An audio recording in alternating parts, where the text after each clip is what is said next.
what I want to get to is, how did your spiritual journey in Christianity, in your relationship with God, lead you to write about Donald Trump and a great awakening? Because I don't think a lot of people would have Donald Trump and a great awakening even in the same sentence 30 years ago.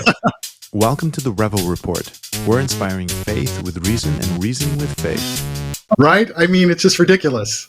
It's so fun. I wrote, my previous book was about how the Bible could not be made up. It's called Uninvented, how the Bible could not be made up, and the evidence that proves it.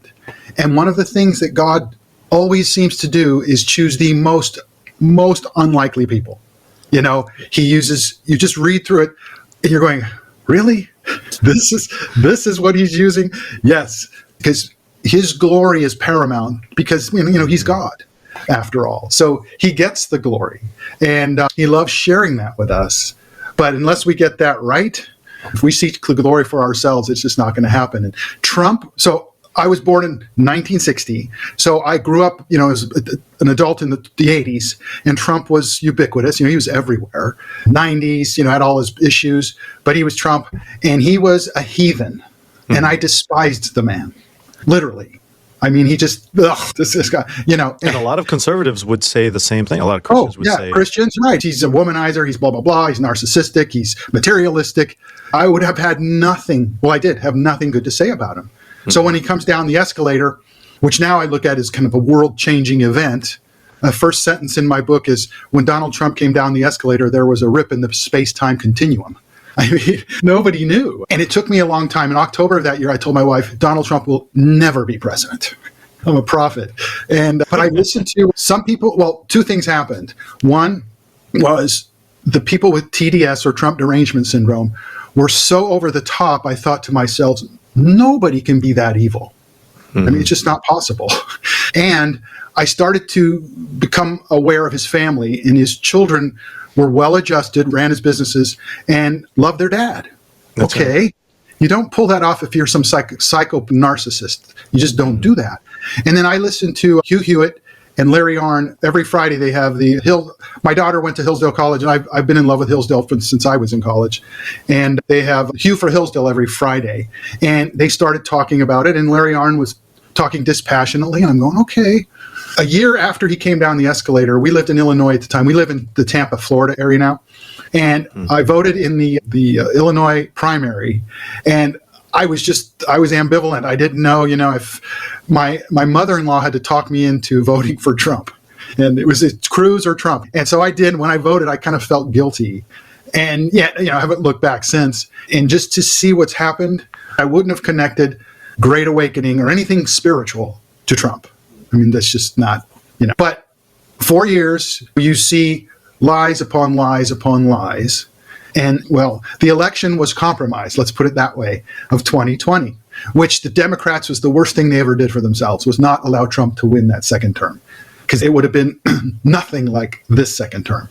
And then we have January 6th. And as I talk about in the book, I find Steve Bannon's War Room, which was God's providence, because I was as depressed as I've ever been. I thought, the left's done this for 4 years. Now they've actually gotten away with it. And Bannon, as I say, got me out of the fetal position. And to mix metaphors, he talked me off the ledge, because he has no time for thumbsuckers, no time for winter soldiers or sunshine patriots. You know, he's all about the fight. And I love the guy. And I still watch him most every day. But the thing that happened was, he affirms, Bannon does this all the time. He's a Roman Catholic.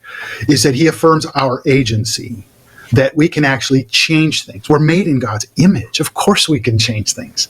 And I was such a pessimist, my eschatology was that way, that I kind of mocked myself for thinking like little old me, could change the world. Well, that's why God made us, was to change the world. That's what he did Adam and Eve. And he says, right, be fruitful and multiplied, dominion over the earth, right? You're going to shape and mold this for my glory and your good. And that hasn't stopped as a command of God. So slowly but surely, I got really kind of optimistic, and I would see Bannon would have people come through his posse, as he calls it, through his show, and he would interview them, and just average, normal people going out doing stuff to change things. There was a point in early 22 when I thought, why am I so optimistic? And I wanted to see from a biblical Christian perspective. So I told my wife, I was thinking of writing another book, and I go, I should write a book about this. And she goes, well, go for it. So that was kind of the beginning of that journey to start. And as it went on, and then as to see what they did to him, continuing to do to him, and trying to throw him in prison, and then obviously trying to shoot him and whatever, I began to see people waking up from COVID. And I talk in the book about truth being the dividing line in Western culture, because leftists don't care about the truth. They just care about their ideology. They care about the narrative and their political power. That's all. So they will lie out their teeth as long as it gets them what they want. And true liberals, who are really liberal, care about truth. So a lot of those, I talk about that a little bit in the book, is they were red-pilled. They were like, huh. And they sort of moved over to, Elon Musk, Joe Rogan, right? We were talking about Rogan. I mean, they're not all the way to Jesus yet, but I'm praying for him, because RFK. Right. That too. Completely. And truth, the reason we believe that truth is so profound is because it's not just the nature of things, it's Jesus. It's a person, right? So it has metaphysical and spiritual implications. And if you believe in the truth, that you're actually closer to him, right? Just by believing in it. And then we can always point because all truth points back to the truth, all of it. I don't care what it is. It's science, it's gardening, it's art, it's politics, economics, all of it points back. That's why everything's spiritual, right? Everything. So you just started to see this. And I talk about Naomi Wolf, who's a secular Jew, feminist, liberal. She started showing up on Steve Bannon's show. And I'm like, wow, this is bizarre. And she ended up coming back to her faith. She's not all the way to the Messiah yet, but she came back because she saw the nature of evil in COVID. She saw it as so evil that it couldn't just be made up by bumbling humans on the mere level of politics. There's a devil, there's a God. That idea of a great awakening just slowly, and you begin to see people embracing the faith who you just wouldn't think, And the internet, the Gutenberg press of the 21st century has been remarkable in allowing the gospel and truth to go forth. Yeah, it all happened. A lot of people would say, this is just a coincidence and this is happening and that happened. But when he turned his head in Butler, Pennsylvania on July 13th, and that bullet grazed his ear as opposed to blowing his brains out on, national TV and such, even atheists were tempted to say, there's something spiritual or God going on here. Right. And and as we're recording this, last night was what wasn't called a State of the Union, but he spoke to Congress. And just to see what he's doing is and for me, a boomer who's been pessimistic, I've been part of Con Inc., as I told you, conservative movement just loses, and the progressives and the statists, they just grow and grow and grow. The culture gets more and more corrupt and more godless. And then, he's doing this radical shift. I just dropped, as you say nowadays, a podcast and a blog post that we went from negative world to positive world in one day. And I don't know if you're familiar with Arnn. He has a taxonomy. Yeah, it's all positive. He's a Christian, and he wrote an article for First Things a few years ago called "The Three Worlds of Evangelicalism."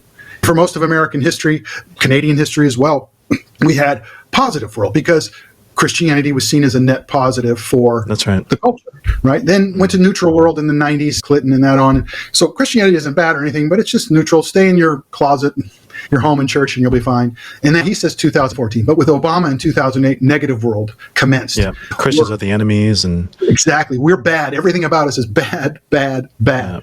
Yeah. And the new atheist movement really started to make a push then. Right. All of it. And then Trump was elected. There's been a shift. And it's mind-blowing. The first cabinet meeting he had, he asked one of the guys in the room, I think he's a pastor, I think he's one of his cabinet secretaries, but he asked him to pray. He said, he turns to the guy and goes, would you say grace for us? And he prayed in Jesus' name. It's like, really? And that's the idea of positive world, that Christianity is a net benefit. And people know this is the thing we have to sell, because secularism is dead. It started in 1637 when René Descartes said, cogito ergo sum, I think, therefore I am. And then rationalism, the thing that we can get to all truth and anything we need to know via reason. And that started the push for secularism, which grew and grew in the 19th century and then took over the Western world in the 20th. We've reached the end of that. It's been weighed in the balance and found wanting, and people need more than what a persona non grata, godless society can give them. They're looking for meaning, hope, and purpose. And that's where people are realizing, well, maybe this Jesus thing is like, and they're realizing that it gives society, like Tom Holland wrote a book called Dominion. And then all of the good stuff in Western culture comes from Christianity, not from paganism or the Enlightenment.